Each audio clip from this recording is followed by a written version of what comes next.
एक बार फिर से अमेरिका ने ईरान के ऊपर हमले करना चालू कर दिए। इसका जो जवाब है वो हाँ भी है और ना भी है। आखिरकार इन हमलों को लेकर अमेरिका ने क्या बयान दिया है या फिर ईरान ने क्या बयान दिया है, आज के इस वीडियो में तसल्ली से बात करने वाले हैं। इसलिए इस वीडियो को लाइक करके चैनल को सब्सक्राइब करके अपने तमाम फैमिली मेंबर में इस वीडियो को शेयर करना मत भूलना। देखिए, आज के इस वीडियो में आपको एक टॉपिक बताने वाला हूँ कि कैसे यूएई इस जंग के बीच में बुरी तरीके से फंस चुका है, यानी कि करेंगे इसराइल और अमेरिका, भुगतेगा यूएई।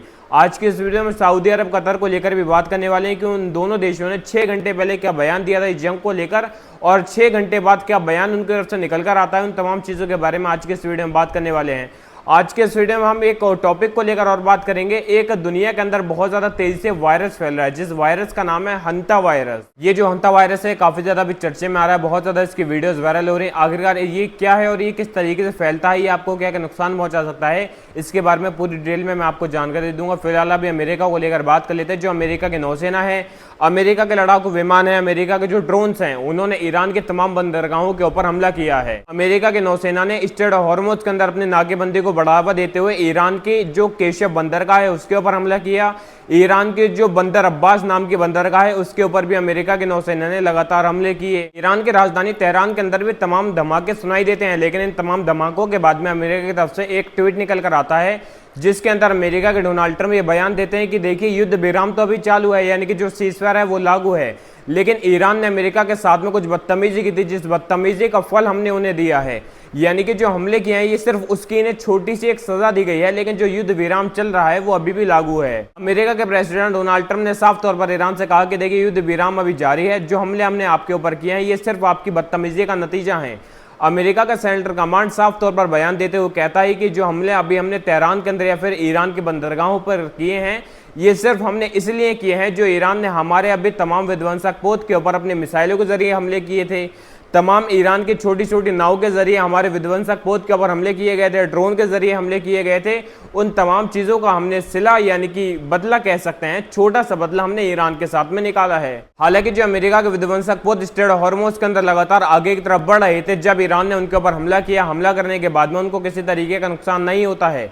अमेरिका ने खुद इस बात का दावा किया था, लेकिन उसके बावजूद भी अमेरिका ने साफ तौर पर बोला है कि हमने जो बदतमीजी आपने हमारे विध्वंसक पोतों के साथ में किया है उस चीज का बदला हमने अभी तमाम ईरान के बंदरगाहों के ऊपर हमला करके निकाला है, जिन बंदरगाहों की तरफ से हमारे तमाम विध्वंसक पोत के ऊपर लगातार हमले किए गए थे। वहीं पर हमारे सामने तेहरान टाइम्स से खबरें निकल कर आ रही है। तेहरान टाइम ने बताया है कि देखिए, जितने भी हमने विध्वंसक पोत के ऊपर हमले किए थे उनके जरिए विध्वंसक पोत अपने जगह से कुछ दूरी पीछे चले गए। देखिए, अमेरिका के डोनाल्ड ट्रंप बोलते हैं कि हमने जो ईरान के ऊपर हमले किए हैं वो ईरान की तरफ से पहले हमारे पर हमला किया गया था हमारे विध्वंसक पोत के ऊपर, उसके बाद में जवाबी कार्रवाई करते हुए हमने ईरान के ऊपर हमले किए हैं। वहीं पर हमारे सामने ईरान से एक खबर आ रही है, जो ईरान के खातिमुल अंबिया ब्रिगेड IRGC के स्पोक्स पर्सन ने बताया है कि पहले अमेरिका की तरफ से हमारे कुछ जहाजों के ऊपर हमले किए गए थे। एक तो जहाज हमारा जो था वो UAE के फुजैरा पाइपलाइन की तरफ खड़ा हुआ था और दूसरा जहाज हमारा जास कैरियर के अंदर खड़ा हुआ था। यानी कि अमेरिका सबसे पहले बोलता है कि आपने हमारे ऊपर पहले हमला किया है।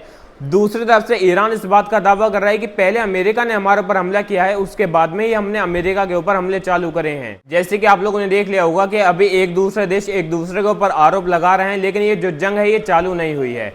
अभी सीजफायर लागू है। अमेरिका के प्रेसिडेंट डोनाल्ड ट्रंप ने साफ तौर पर इस बात का दावा किया है ये छोटे मोटे हमले सिर्फ हमने आपसी कुछ बदले लिए हैं, लेकिन जो जंग है वो पूरी तरीके से चालू नहीं हुई है। इसको कोई भी शख्स जंग का चालू होना ना समझे। अभी हम जंग को पूरी तरीके से बंद ही रखेंगे। अभी हमारे सामने ब्रेकिंग न्यूज ये भी निकल कर आ रही है कि UAE को ईरान ने अपना दुश्मन देश करार कर दिया है, यानी कि UAE को ईरान ने अपना दुश्मन देश घोषित कर दिया है। मैं आपको बता देना चाहता हूं पूरी जानकारी क्या है। देखिए, जैसे कि आपको पता होगा अभी 2-3 दिन पहले की खबर हमारे सामने आ रही थी, मैंने आपको बताई थी कि कैसे UAE के ऊपर लगातार मिसाइलों से हमले हो रहे हैं।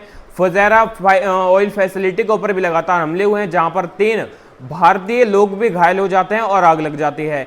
कहीं ना कहीं UAE साफ तौर पर दावा कर रहा था कि जो हमले हमारे पर हो रहे हैं वो सब ईरान कर रहा है, लेकिन ईरान ने साफ तौर पर मना कर दिया था कि भाई हमने आपके ऊपर कोई भी हमला नहीं किया है। जो सुबह के वक्त में हमला होता है ईरान उससे भी मुकर जाता है, जो शाम के वक्त में हमला होता है उससे भी ईरान मुकरते हुए साफ तौर पर मना कर देता है। अब देखिए, कहीं ना कहीं ये खबर आ रही है जो ईरान के अंदर अभी तमाम बंदरगाहों के ऊपर हमले हुए हैं, तेहरान के अंदर जो हमले हुए हैं उसमें कथित तौर पर हमारे सामने खबरें निकल कर आ रही है कि ईरान के अंदर ये जो हमले हो रहे थे इसके अंदर कहीं ना कहीं यूएई का भी हाथ है। ईरान का ये कहना है जो अभी रात के वक्त में ईरान के अंदर हमले किए जाते हैं तमाम बंदरगाहों और तेहरान के अंदर, कहीं ना कहीं यूएई ने अपने झंडे हटाकर अपने लड़ाकू विमानों के ऊपर से अमेरिका का नाम लेते हुए अभी ईरान के ऊपर लगातार हमले किए हैं और साफ तौर पर अमेरिका का साथ दिया है। इस वजह को देखते हुए ईरान ने यूएई को अपना दुश्मन देश करार कर दिया है। ईरानी संसद के राष्ट्रीय सुरक्षा समिति के अध्यक्ष अली खैदरियान ने कहा, इस्लामिक गणराज्य यूएई को अब अपना पड़ोसी देश नहीं बल्कि अपना शत्रु का अड्डा मानता है, यानी कि जो दुश्मन देश होता है ईरान ने उसको करार दे दिया है। दरअसल दोस्तों यहाँ पर देखा यह जा रहा है कि इजराइल ने अभी यूएई को बहुत बुरी तरीके से फंसा दिया है। इस जंग के दौरान जो इजराइल है उसने यूएई को इतने बुरे तरीके से लटका दिया है। पहले तो यूएई को लगातार भरोसा दिलाया जाता है, अमेरिका और इजराइल अभी यूएई के साथ खड़े हैं। सबसे पहले अपना आयरन डोम अभी इजराइल यूएई के अंदर तैनात करवा देता है, अपना एक लेजर डिफेंस सिस्टम होता है उसको तैनात कर देता है जो हमलों की पहचान करता है। उस चीज को तैनात करवाने के बाद में यूएई इस बात का दावा करने लगता है कि देखिए अमेरिका और इजराइल हमारा साथ दे रहे हैं, लेकिन दरअसल जो सच्चाई है वो मैं आपको बता देना चाहता हूं। अमेरिका इजराइल कभी किसी के सगे नहीं हुए हैं, वो कभी किसी का साथ नहीं देंगे।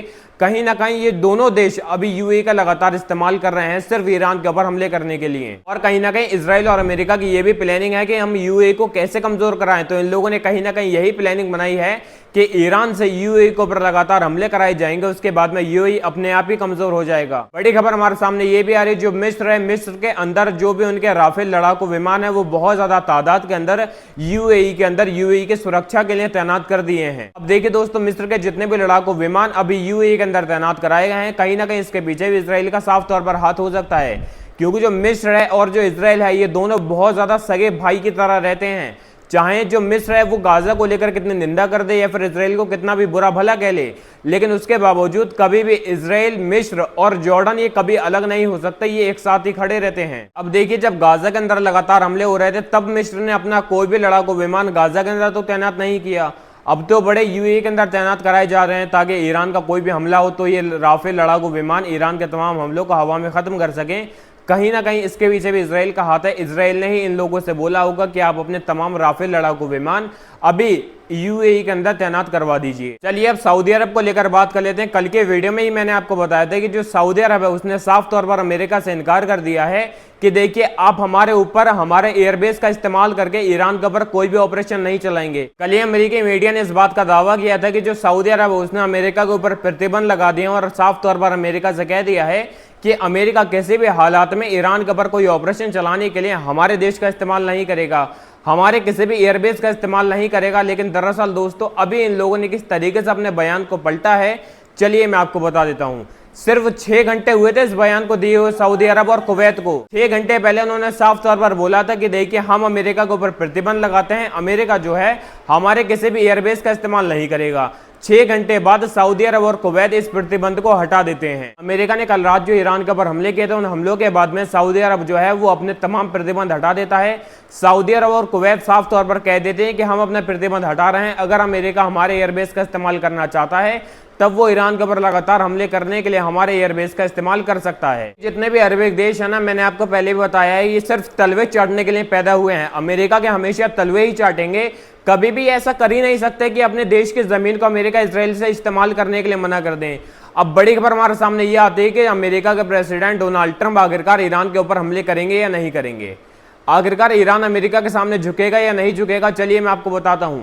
एक सीक्रेटली हमारे सामने खबरें निकल कर आ रही है। सीआईए, अमेरिका की जो सीक्रेट एजेंसी सीआईए है, उसकी तरफ से गुप्त हमारे सामने खबरें निकल कर आ रही है, जिसके अंदर इस बात का दावा किया गया है कि ईरान के अंदर जितनी किल्लतें चल रही हैं अभी नाकेबंदी के दौरान, वो जो तमाम किल्लतें 3-4 चीजों की वजह से अभी ईरान के अंदर चल रही हैं, वो सिर्फ 3-4 महीने की हैं। 3-4 महीने के अंदर अंदर ईरान अपने आप को पहले की तरह जो है रिकवर कर लेगा। अब मैं आपको बता देना चाहता हूं, मुझे ऐसा लगता है कहीं ना कहीं अमेरिका और ईरान के बीच में समझौता हो जाएगा। ईरान के अंदर अभी तकरीबन 75% मोबाइल लॉन्चर मौजूद हैं। ईरान के अंदर 70% मिसाइलें भी मौजूद हैं। जमीन के अंदर सुरंगें जो होती हैं जहां पर जंग का सामान रखा जाता है वो भी अभी मौजूद है।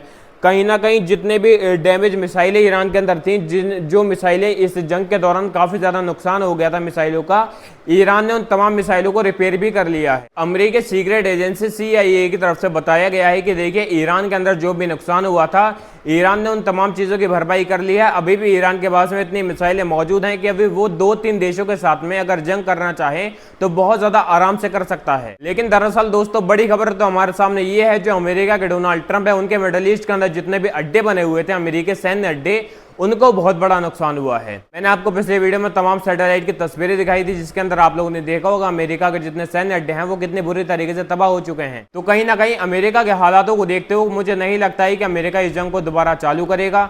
लेकिन कहीं ऐसा ना हो जो अभी छोटे मोटे हमले अमेरिका ने ईरान के ऊपर किए हैं उनका बदल देते हुए ईरान लगातार पलटवार कर दे अमेरिका के ऊपर। फिलहाल बड़ी रिपोर्ट हमारे सामने निकल कर नहीं आ रही है कोई भी ईरान को लेकर। जैसे ही मेरे सामने कोई बड़ी रिपोर्ट ईरान को लेकर निकल कर आएगी कि ईरान अमेरिका के साथ में जंग करने के लिए तैयार है या फिर नहीं, मैं आपको फौरन बताने की कोशिश करूंगा। अब बात कर लेते हैं हम लोग हंता वायरस को लेकर। आखिरकार ये जो हंता वायरस है ये क्या है? देखिए, जैसे आपको पता होगा हर साल कोई ना कोई वायरस निकलकर हमारे सामने जरूर आता है। इस बार हमारे सामने हंता वायरस की खबर आ रही है। अटलांटिक महासागर के अंदर एक क्रूज शिप के अंदर कई सारे हमें ऐसे केस देखने को मिलते हैं हंता वायरस को लेकर। अभी जो रिपोर्ट हमारे सामने आई है ये WHO यानी कि वर्ल्ड हेल्थ ऑर्गेनाइजेशन की तरफ से निकल कर आई है। इस क्रूज शिप के अंदर हंता वायरस जब फैलता है तो 3 लोगों की मौत हो जाती है। अभी 3-4 लोगों के अंदर इस हंता वायरस के कुछ कण हमें देखने को मिले हैं। अभी WHO की तरफ से बताया गया है कि जो हंता वायरस अभी लगातार फैलता हुआ हमें दिखाई दे रहा है। WHO की रिपोर्ट के मुताबिक तकरीबन ये जो वायरस बताया जा रहा है ये एक एंडीज वायरस है।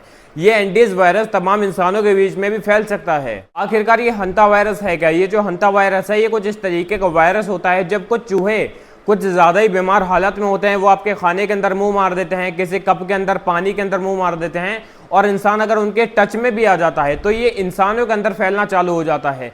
या फिर अगर आप खाना खा लेते हैं, चूहे ने अगर उसके अंदर मुंह मार दिया और वो काफी ज्यादा शुक्राणु वाला चूहा है या फिर वो काफी ज्यादा बीमार है तो कहीं ना कहीं ये जो वायरस है तमाम इंसानों के बीच में भी फैल सकता है। अभी क्रूज शिप के ऊपर से 3 लोगों की मौत की खबर आ रही है। 5 लोगों के अंदर बताया जा रहा है कि हंता वायरस कहीं ना कहीं उनके अंदर भी मौजूद है। अभी WHO की रिपोर्ट के मुताबिक बताया गया है कि उन तमाम लोगों को पकड़ने की जरूरत है। अगर वो लोग इधर उधर कहीं चले जाते हैं और उनके अंदर लक्षण हुए तब और लोगों को भी इससे नुकसान हो सकता है। फिलहाल जो मेरे सामने खबरें आ रही थी वो मैंने आपको पूरी तरीके से बता दी है। फिर मिलूंगा, जब तक ले बाय, जय हिंद, जय भारत। तरबूज के अंदर मिलाई गई थी चूहे मार दवाई। देखिए, जैसे कि मैंने आपको एक केस के बारे में बताया था जो कि मुंबई के अंदर होता है, जिस घटना के अंदर बिरयानी के ऊपर से तरबूज खाने के बाद में पूरे 4 लोगों की यानी कि एक परिवार की हत्या हो जाती है, मौत हो जाती है। आखिरकार उस मौत के पीछे की वजह अब हमारे सामने आ चुके हैं। मैंने आपको पिछले वीडियो में बताया था कि कैसे उन लोगों की एक तरीके से मौत हो जाती है, जहां पर तमाम डॉक्टर इस बात का दावा कर रहे थे कि कहीं ना कहीं ने फूड पॉइजनिंग हुई है। लेकिन अब हमारे सामने फाइनल रिपोर्ट आ चुकी है। फाइनल फॉरेंसिक रिपोर्ट के अंदर क्या क्या आया है और आखिरकार उस तरबूज के अंदर चूहे मार दवाई कहां से आई, इसके बारे में मैं आपको पूरी डिटेल में बताने वाला हूं। देखिए, मैं आपको बता दूं, बहुत सारे लोग अभी इस केस के बारे में चर्चा कर रहे थे, पूछ रहे थे कि आखिरकार इस केस के बारे में क्या हुआ। जो हमारे सामने मुंबई का एक केस निकल कर आया था, उस केस का क्या हुआ, क्या पुलिस ने उसके ऊपर जांच पड़ताल बंद कर दी। देखिए, जब हमारे सामने पुलिस को इस बारे में पता लग जाता है कि आखिरकार इस तरबूज के अंदर किसी तरीके की चूहे मार दवाई मिली हुई है, अभी के वक्त में वो इस केस को और ज्यादा इन्वेस्टिगेट कर रही है। सबसे पहले हम तरबूज को लेकर बात कर लेते हैं। देखिए, जो मुंबई का एक अब्दुल्ला परिवार था जिसकी मौत हो जाती है तकरीबन बिरयानी के फौरन तरबूज खाने के बाद में। जब FDA जांच करता है, मैंने आपको पिछले वीडियो के अंदर बताया था इस केस के बारे में क्या डिटेल है, वैसे तो मैं आपको बता चुका हूं, लेकिन सिर्फ मेन खबर मैं आपको बता देता हूं। जब पहले FDA ने जांच करी थी उसके अंदर FDA ने बताया था कि तरबूज के अंदर हमें कोई भी ऐसा पदार्थ नहीं देखने को मिला है कि जिससे इन लोगों की मौत हुई हो। लेकिन उसके बाद में जब हमारे सामने अभी फाइनल फॉरेंसिक रिपोर्ट आ रही है, FDA की जांच के अनुसार हमें पता लगा था कि तरबूज के अंदर कोई भी कलर की मिलावट या फिर किसी भी तरीके का तरबूज को मीठा करने के लिए कोई भी केमिकल का इस्तेमाल नहीं किया गया था। लेकिन उस जांच के बाद में मैंने आपको बताया था कि फाइनल फॉरेंसिक रिपोर्ट अभी आना बाकी है, उसके अंदर हमें पक्का प्रूफ पर पता लग जाएगा आखिरकार क्यों इन लोगों की जान गई। अभी हमारे सामने फॉरेंसिक साइंस लैबोरेटरी की रिपोर्ट सामने आ चुकी है। इस रिपोर्ट के अंदर बारीकी से जांच की जाती है, हर एक कण को टटोला जाता है कि आखिरकार किस वजह से इन तमाम लोगों की जान गई है या फिर इन लोगों की जान जाने की वजह तरबूज है, खाना है या फिर कोई और चीज है। लेकिन अब इंतजार खत्म होता है, हमारे सामने फाइनल फॉरेंसिक रिपोर्ट आ चुकी है जिसके अंदर बताया गया है कि तरबूज के अंदर जिंक फाइसाइड मिला हुआ था। यानी कि जो तरबूज होता है, जिंक फाइसाइड क्या होता है, सबसे पहले मैं आपको बता देता हूं। जो चूहे मारने की दवाई होती है उसके अंदर कहीं ना कहीं जिंक फाइसाइड का इस्तेमाल किया जाता है। फॉरेंसिक साइंस लैबोरेटरी की जब ये लास्ट वाली रिपोर्ट आती है, इसके अंदर बताया जाता है कि तरबूज के अंदर भी जिंक फास्फाइड मिला है और इन लोगों के पेट के अंदर से जो थोड़े सैंपल निकाले गए थे उसके अंदर भी जिंक फॉस्फाइड मिला गया है। देखिए, जब ये लास्ट वाली फॉरेंसिक रिपोर्ट के लिए जांच पड़ताल की जाती है, पूरे घर को टटोला जाता है, तो बिरयानी से लेकर हर एक मसाले से लेकर नमक मिर्च चावल तक की जांच के लिए तमाम सैंपल उठाए जाते हैं। लेकिन बाद में जब ये फाइनल फॉरेंसिक रिपोर्ट आ जाती है, फॉरेंसिक साइंस लेबोरेटरी की रिपोर्ट, इस रिपोर्ट के अंदर बताया जाता है कि तरबूज के अंदर जिंक फॉस्फाइड मिला है। ये एक चूहे मारने की दवाई होती है और जब वो लोग तरबूज को खाते हैं तो वो जिंक फॉस्फाइड उन लोगों के पेट के अंदर जाता है, जिसकी मदद से उनके पेट के अंदर जहर बनना चालू हो जाता है। अंदर के जितने भी ऑर्गन्स होते हैं, अंग होते हैं, जैसे फेफड़े, दिल, हमारा भेजा वगैरह, तमाम चीजें हरी पड़ जाती हैं, जिसकी वजह से उन लोगों की मौत हो जाती है। यानी कि यहाँ पर साफ तौर पर फाइनल फॉरेंसिक रिपोर्ट के जरिए कंफर्म हो चुका है कि इन तमाम लोगों की जान तरबूज से गई है, लेकिन तरबूज के अंदर भी चूहे मारने की दवाई मिलाई गई थी। जब ये बात पुलिस के सामने आ जाती है, तब पुलिस अपनी इन्वेस्टिगेशन को और ज्यादा हार्ड कर देती है और इस चीज के बारे में जुट जाती है पूछताछ करने के लिए कि आखिरकार इस तरबूज के अंदर चूहे मार दवाई कहां से आई, तरबूज के अंदर कोई चूहे मार दवाई कैसे लगा सकता है, या फिर अगर किसी ने लगाई है तो वो शख्स कौन है। अब तमाम लोगों के दिमाग में ये सवाल चल रहा होगा, आखिरकार वो रिश्तेदार कहां पर गए जो दावत के अंदर आए थे। तमाम उन रिश्तेदारों की जो बयान था उसको पुलिस नोट कर लेती है। तमाम जो रिश्तेदार थे उन्होंने साफ तौर पर बयान के अंदर बोला है कि देखिए सर, हम घर पर गए थे दावत खाने के लिए, बिरयानी खाई थी, पुलाव खाए थे, पानी वानी सब पिया था, लेकिन हमने तरबूज नहीं खाया था। इन पांचों मेहमानों में से किसी की जान नहीं गई है, किसी की तबीयत खराब नहीं हुई है, किसी को बुखार, फूड पॉइजनिंग, किसी भी चीज की शिकायत नहीं है, क्योंकि किसी भी मेहमान ने तरबूज को हाथ नहीं लगाया था, तरबूज किसी भी मेहमान ने नहीं खाया था, जिसकी वजह से अभी जितने भी मेहमान उनके घर पर दावत खाने आए थे वो तमाम लोग ठीक हैं। फॉरेंसिक साइंस लेबोरेटरी की रिपोर्ट के बाद में पुलिस और ज्यादा जांच पड़ताल में लग जाती है, जिसके बारे में अब पुलिस का ये बयान है।